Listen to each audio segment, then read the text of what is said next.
Hello मेरे प्यारे बच्चों। तो हमने क्लास 11th बायोलॉजी का चैप्टर 1 स्टार्ट किया था, लिविंग वर्ल्ड, जिसका आज हमारा सेकंड लेक्चर है। इससे पहले फर्स्ट लेक्चर में हमने डिस्कस किया था कि बायोलॉजी क्या होती है, बेसिक इंट्रोडक्शन दिया था बायोलॉजी का। इसके बाद हमने वहां पे बायोडाइवर्सिटी नाम का जो टॉपिक है, जो कि एनसीईआरटी में डाइवर्सिटी इन लिविंग वर्ल्ड करके दे रखा है, उसको हमने डिस्कस किया था। आज सेकंड लेक्चर में हम डिस्कस करेंगे टैक्सोनॉमी। ठीक है, इसको स्टार्ट करने से पहले एक बात बताना चाहेंगे कि हम जो कुछ भी पढ़ाएंगे आपको, वो आपकी न्यू एनसीईआरटी बेस्ड होगा। क्या होगा? न्यू एनसीईआरटी बेस्ड होगा। और इसके अलावा जो हम फोकस करके चलेंगे वो होगा एनएमसी ने जो आपका नीट का सिलेबस दे रखा है। तो एनएमसी के अकॉर्डिंग जो आपका नीट का सिलेबस है, हम उसको और न्यू जो आपकी एनसीईआरटी है, उन दोनों के अकॉर्डिंग हम आपको पढ़ाएंगे। ठीक है, चलिए स्टार्ट करते हैं आज का अपना टॉपिक, टैक्सोनॉमी। अब ये जो वर्ड है ना टैक्सोनॉमी, ये किसने दिया था? तो ये एक साइंटिस्ट ने दिया था जिनका नाम है एपी डिकेंडोले। क्या नाम है? एपी डिकेंडोले। इन्होंने ये जो टर्म है टैक्सोनॉमी अपनी बुक में दिया था। इनकी जो बुक थी उसका नाम था, इन हिज बुक, इनकी बुक का नाम था theory of elementary botany. Theory of elementary botany. तो इस नाम से इनकी एक बुक थी, उसमें इन्होंने पहली वर्ड यूज किया था टैक्सोनॉमी। अब इस वर्ड का मतलब क्या है? तो टैक्सोनॉमी का मतलब वो है कि ये दो वर्ड से मिलकर बना हुआ है, टैक्सेस और नोमोस। टैक्सेस मींस होता है अरेंजमेंट और नोमोस माने होता है लॉ। तो क्या मतलब समझे? टैक्सोनॉमी दो वर्ड से मिलकर बना है, taxes means arrangement and nomos means law.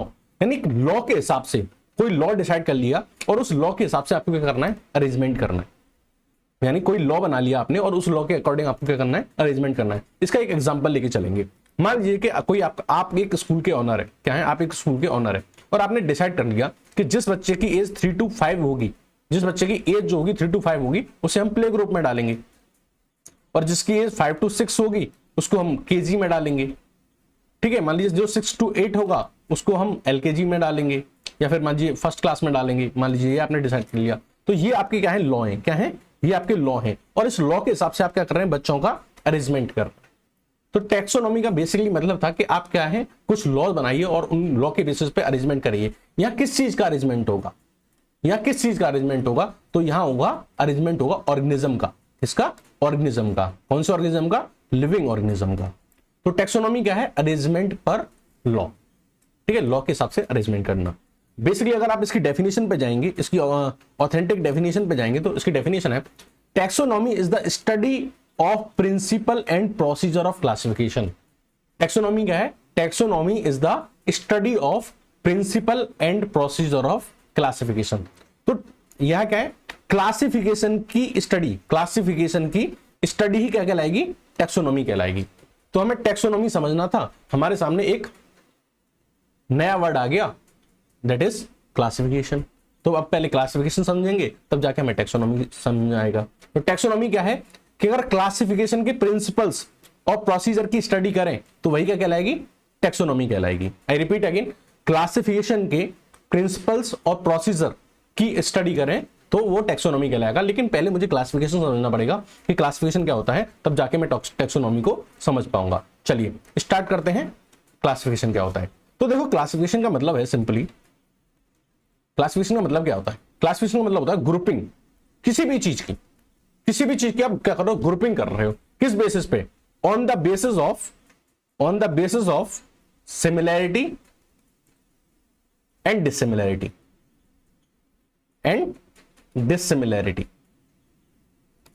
तो चीजों की ग्रुपिंग करना, क्या करना? ग्रुपिंग करना। किस बेसिस पे? सिमिलैरिटीज और डिससिमिलैरिटीज की बेसिस पे। मान लो यहां पे बहुत सारी बुक्स रखी थी, यहां पे बहुत सारी बुक्स रखी हैं, बहुत सारी बुक्स हैं, ये बहुत सारी बुक्स हैं, अलग अलग क्लास की, अलग अलग सब्जेक्ट की। ये बहुत सारी बुक्स यहां पे रखी हुई थी। आपने क्या किया? एक केबिन बनाया। क्या बनाया? एक केबिन बनाया। ठीक है, इस केबिन में आपने रैक बनाई है। ठीक है, डिफरेंट डिफरेंट। अब मान लीजिए कि आपने क्या किया, इतने ये जो बुक्स थी, बहुत सारी बुक्स थी, इसमें से सारी 10th क्लास की बुक निकाली और उसको यहां रख दिया। सारी 11th क्लास की बुक निकाली, उनको यहां रख दिया। सारी 12th क्लास की बुक्स निकाली, उनको यहां रख दिया। तो आपने क्या किया? आपने ग्रुपिंग कर दी। क्या कर दी? ग्रुपिंग कर दी।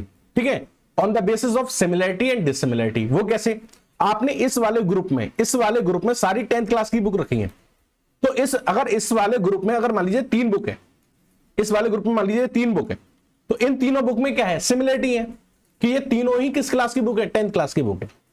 मान लीजिए जो ये वाला जो ब्लॉक था, इसमें 2 बुक रखी थी, ये दोनों बुक में आपस में सिमिलरिटी है। क्या सिमिलरिटी है? कि ये दोनों 11th क्लास की हैं। बट ये जो 11th क्लास की बुक है, एक मिनट, ये जो आपकी ये वाली जो बुक्स हैं, ये वाली बुक्स, इन बुक्स में और इन बुक्स में डिसिमिलरिटी है कि ये 11th क्लास की बुक्स हैं और ये 10th क्लास की बुक है। तो आपने जो बुक्स यहाँ रैंडम पड़ी हुई थी उनका यहाँ पे क्या कर दिया? क्लासिफिकेशन कर दिया। क्लासिफिकेशन का बेसिकली मतलब है कि आप ग्रुपिंग कर रहे हैं। क्या कर रहे हैं? ग्रुपिंग कर रहे हैं, ग्रुप बना रहे हैं on the basis of similarity and dissimilarity. जो सिमिलर चीजें हैं उनको आप एक ग्रुप में रख रहे हैं, और जो डिसिमिलर चीजें हैं, जो अलग चीजें हैं, डिसिमिलर हैं, उनको आप एक दूसरे ग्रुप में रख रहे हैं। This is basically classification. अब देखो, जब आप क्लासिफिकेशन कर रहे थे तो आपके कुछ प्रिंसिपल्स थे, कुछ प्रोसीजर्स थे। प्रिंसिपल्स मतलब सिद्धांत, सिद्धांत यानी कि रूल्स। कुछ रूल्स थे। रूल्स क्या थे? कि यहाँ पे 10th क्लास की बुक रखी जाएंगी, यहाँ पे 11th क्लास की बुक रखी जाएंगी, और यहाँ पे 12th क्लास की बुक रखी जाएंगी। इसमें भी आपने फर्दर सब डिवीजन किए होंगे कि पहले साइंस की रखी जाएंगी, फिर मैथ की रखी जाएंगी, फिर हिस्ट्री, सिविक्स, ज्योग्राफी की रखी जाएंगी।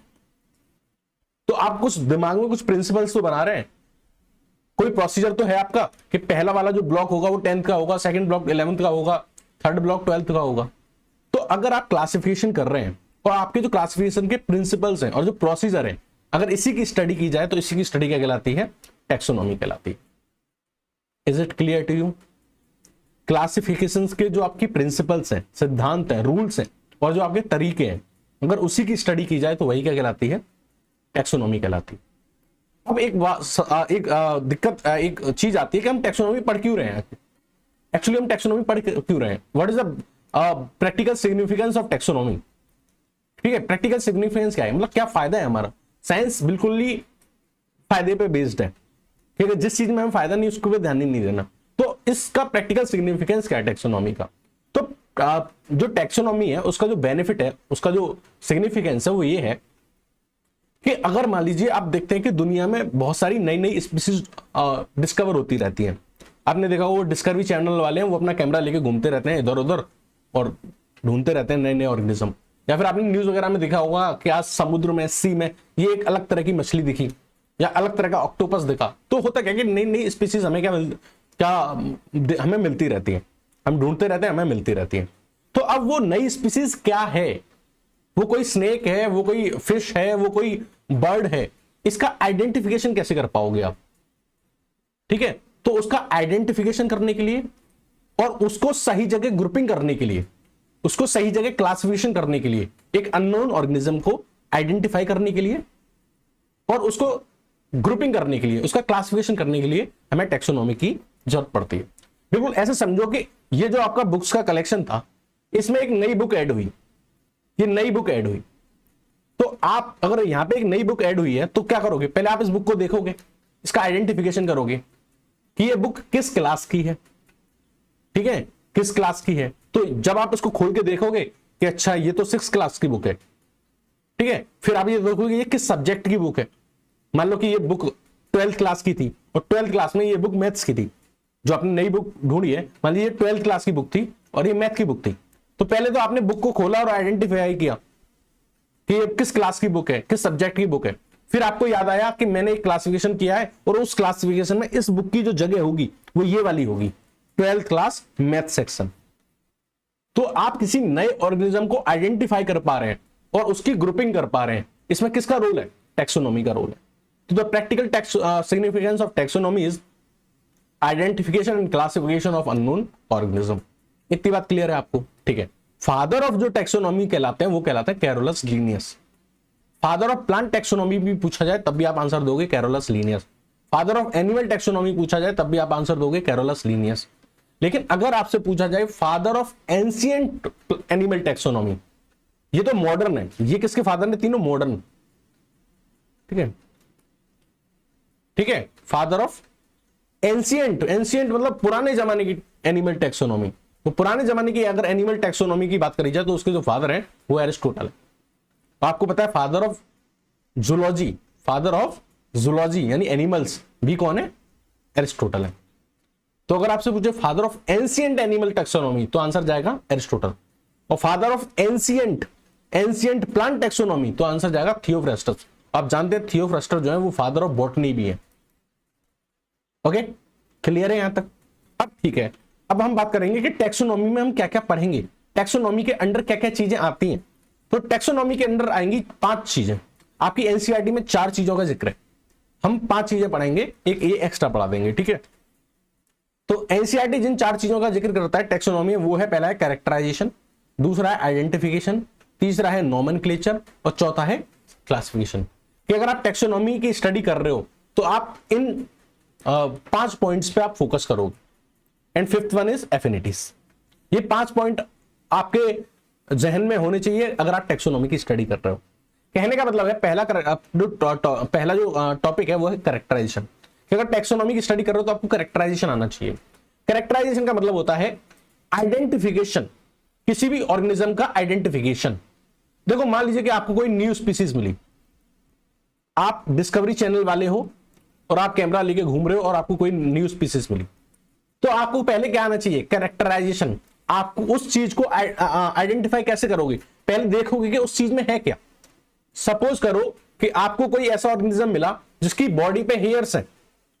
क्या है? उसकी बॉडी पे हेयर्स है। मान लीजिए आपको कोई और नया ऑर्गेनिज्म मिला और उसकी बॉडी पे हेयर्स है और उसके पास मेमोरी ग्लैंड है। क्या है? मेमोरी ग्लैंड्स है। तो आपको ये आप क्या कर रहे हैं? आप जो देख रहे हैं ना उसके अंदर, अरे इसकी तो बॉडी पे हेयर्स है, अरे इसके पास तो मेमोरी ग्लैंड है, तो आप क्या कर रहे हैं? Determination of set of character. उस ऑर्गेनिज्म को आइडेंटिफाई करने के लिए आप उसके कैरेक्टर देख रहे हैं और इस चीज को बोलते हैं कैरेक्टराइजेशन। क्या बोलते हैं? कैरेक्टराइजेशन। कि किसी इंसान को आइडेंटिफाई करने के लिए जो उसके कैरेक्टर चूज करते हैं, हम उसको देख के ऑब्जर्व करते हैं कि ये तो ऐसा है, इसकी तो बॉडी ऐसी है।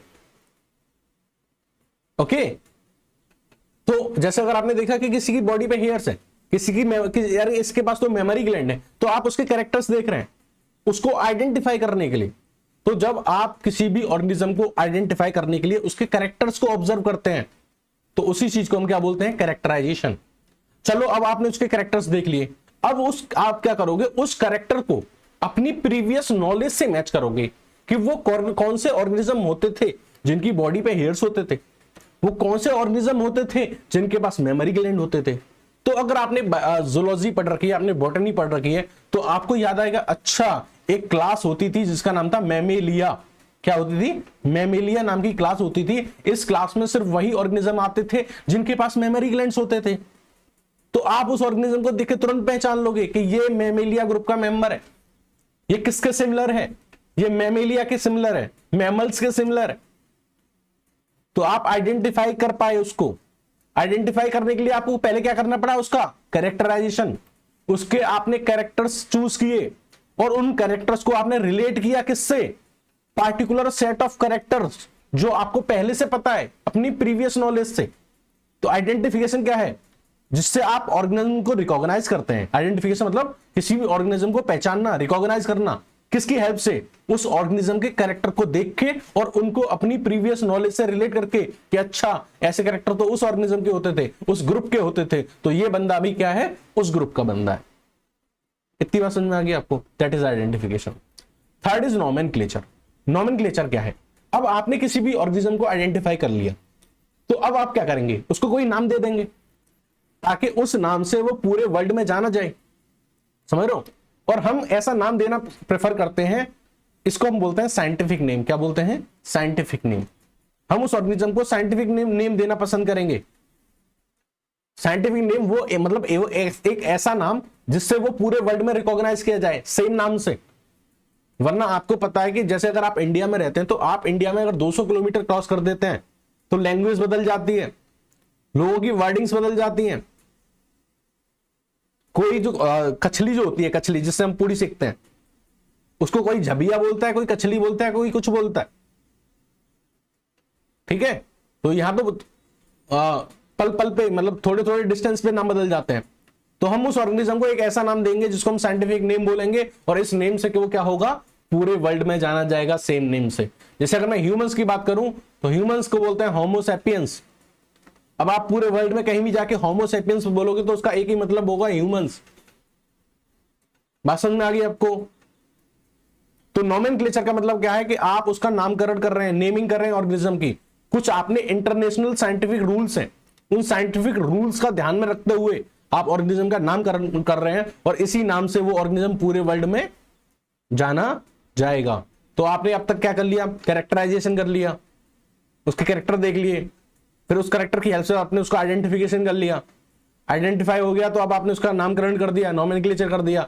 Now next is classification. अब आप क्या करोगे, उसको क्लासिफाई करोगे, उसको उस ग्रुप में डालोगे जिसके वो सिमिलर है, और उन ग्रुप से दूर रख दोगे कि जो उसके सिमिलर नहीं है।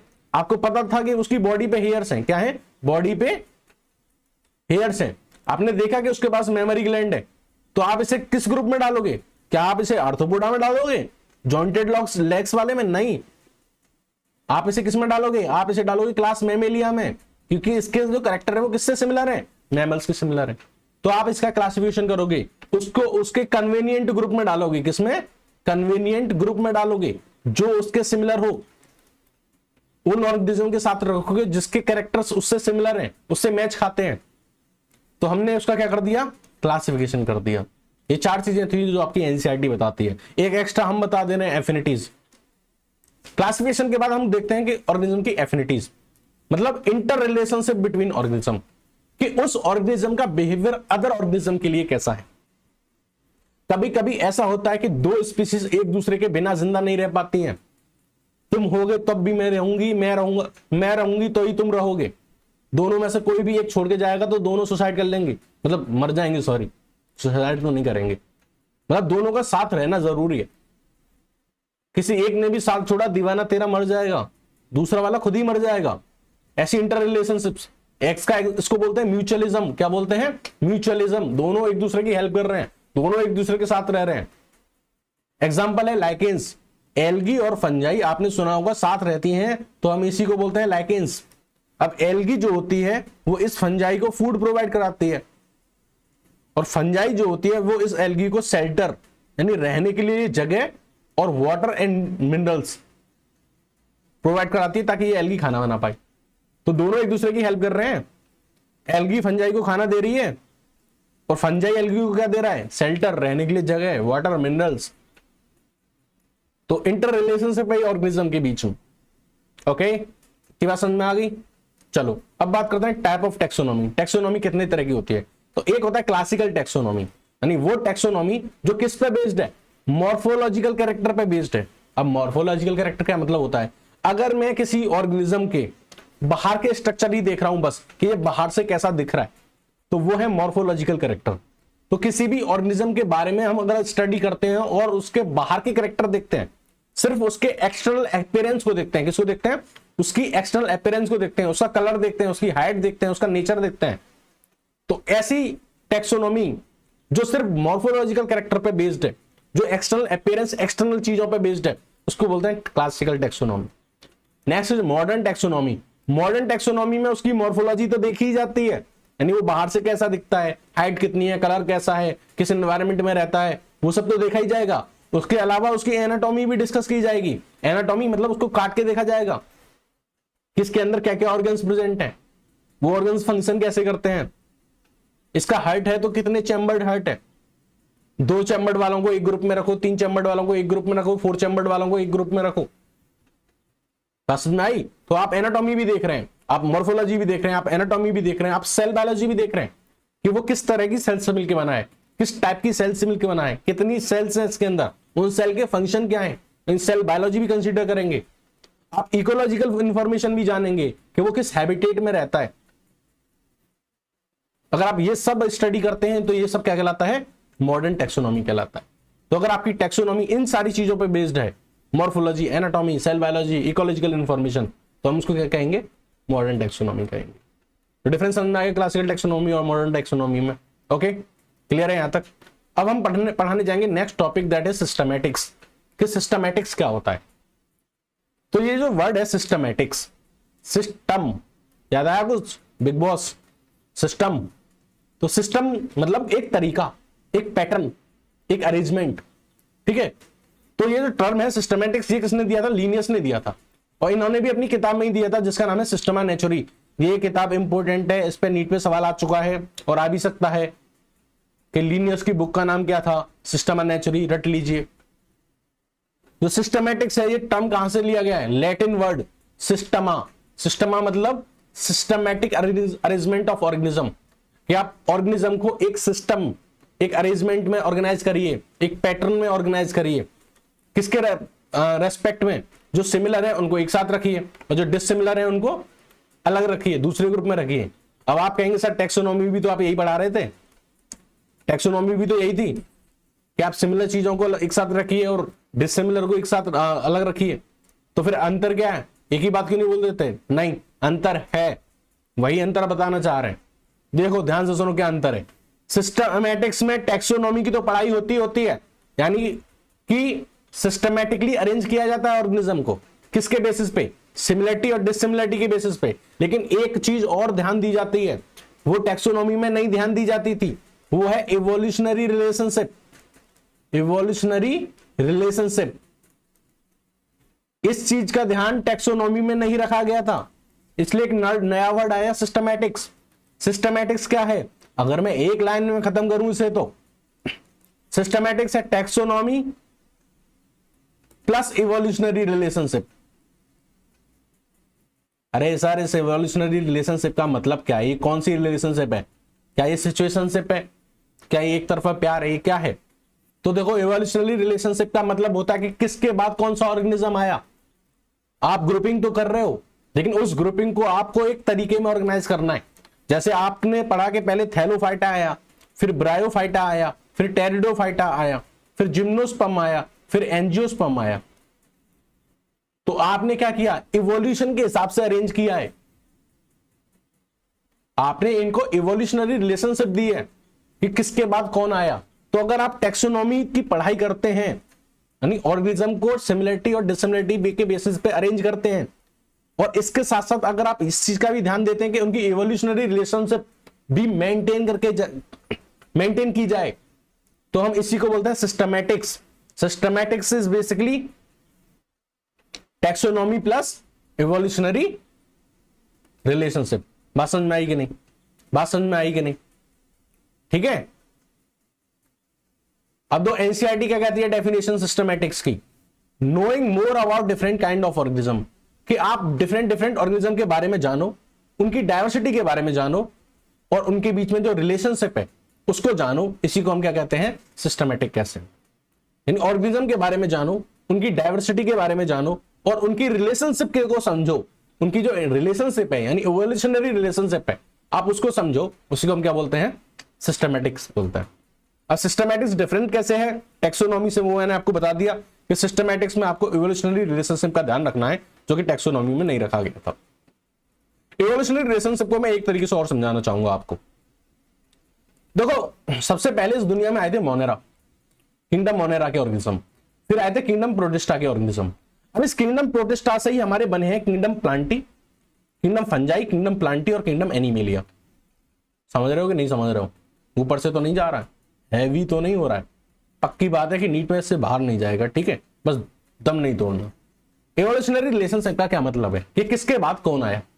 अगर मैं तुम्हें एक्चुअल बताऊं तो तुम्हें तो ये लगता होगा कि मोनेरा से प्रोटिस्टा, प्रोटिस्टा से फंजाई, फंजाई से प्लांटी, प्लांटी से एनिमेलिया। ये सोच रहे हो क्या? बेवकूफ हो तुम अगर तुम ऐसे सोच रहे हो तो। प्लांटी से एनिमेलिया कैसे आ सकता है? खुद सोचो। क्या किसी प्लांट से एनिमल बन सकता है? नहीं बन सकता ना। तो ये नहीं है, ये इवोल्यूशनरी रिलेशनशिप नहीं है, ये सही नहीं है। ये सही है कि पहले मोनेरा आया, फिर प्रोटिस्टा आया, फिर प्रोटिस्टा से तीनों आए, फंजाई, प्लांटी और एनिमेलिया। सर मैं नहीं मानता, मत मान, मैं एग्जांपल देता हूं। मोनेरा में आपने एक ग्रुप पढ़ा था एक्टिनोमाइसिटीज। एक्टिनोमाइसिटीज इनको फाल्स फंजाई बोलते थे। इनमें इवोल्यूशन हुआ, ये प्रोटिस्टा में पहुंचे तो इनको स्लाइम मोल्ड्स बोल दिया गया, और स्लाइम मोल्ड्स में और इवोल्यूशन हुआ तो यही बन के आगे चल के बन गए थे किंगडम फंजाई। बोलो चमका कि नहीं चमका? जो मोनेरा में एक्टिनोमाइसिटीज थे वो प्रोटिस्टा में स्लाइम मोल्ड्स कहलाए, और इन्होंने आगे चल के इवोल्यूशन करके क्या बना दिया? Kingdom fungi. आपने किंगडम मोनेरा में एक और पढ़ा था blue green algae. Blue green algae, इसमें इवोल्यूशन हुआ तो इन्होंने बनाए प्रोटिस्टा के मेंबर्स कौन कौन से? डायनोफ्लैजिलेट्स, बताऊंगा ये क्या होते हैं, बिल्कुल डरना नहीं है। डायटम्स, ये मेंबर हैं किसके? प्रोटिस्टा के। तो ब्लू ग्रीन एल्गी मोनेरा का मेंबर थी, इसमें इवोल्यूशन हुआ तो डायनोफ्लैजिलेट्स और डायटम्स बने। आगे वाले चैप्टर में सब आएगा, डरने का नहीं है, बस सुन लो, ठीक है। और ये डायनोफ्लैजिलेट्स और डायटम्स, इनमें अगर एवोल्यूशन हुआ तो इनसे ही बन गया क्या, किंगडम प्लांटी। समझ रहे हो? तो देखो प्रोटिस्टा से क्या बना है, किंगडम फंजाई, प्रोटिस्टा से क्या बना है, किंगडम प्लांटी। और अब तो तुम समझ ही जाओगे, प्रोटोजोअन्स नाम सुना है, अमीबा पैरामीशियम, इनके अंदर इवोल्यूशन हुआ तो बन गया किंगडम एनिमेलिया,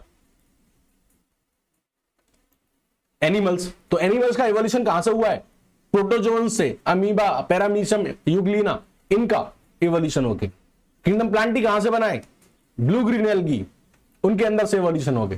किंगडम फंजाई कहां बना है, एक्टिनोमैसिटीज, उनमें इवोल्यूशन हो गए। ये है एवोल्यूशनरी रिलेशनशिप, इसको देना था ध्यान में। बोलो चमका कि नहीं चमका, कमेंट सेक्शन में जाके बताओ जल्दी से पॉज करके, ठीक है। अब कुछ इंपोर्टेंट बुक्स हैं, मैं ये भी बता दूंगा नीट में कौन सी आएगी, और जो 2-3 एक्स्ट्रा भी बता दूंगा। जो नीट में आने की पॉसिबिलिटी है वो ये है, स्पीसीज प्लांटेरम, ये किसने लिखी थी, लीनस ने लिखी थी, याद कर लो। सिस्टमा नेचुरी किसने लिखी थी, लीनस ने लिखी थी, याद कर लो। ये 2-3 एक्स्ट्रा याद कर लो ऐसे ही मन करे तो। जेनरा प्लांटेरम किसने लिखी थी, ये भी लीनस ने लिख दी थी। हिस्टोरिया एनिमेलियम किसने लिखी थी, एरिस्टोटल ने। हिस्टोरिया प्लांटेरम किसने लिखी थी, थियोफ्रास्टस ने। ठीक है, कर लोगे? चलो, कोई भी दिक्कत आई हो, कोई डाउट हो तो कमेंट सेक्शन में ड्रॉप करना और बता के जाना कि वीडियो कैसी लगी। ठीक है, अगले टॉपिक में हम पढ़ाएंगे बायनोमियल नोमेनक्लेचर और trinomial nomenclature. Okay, thank you and have a nice day.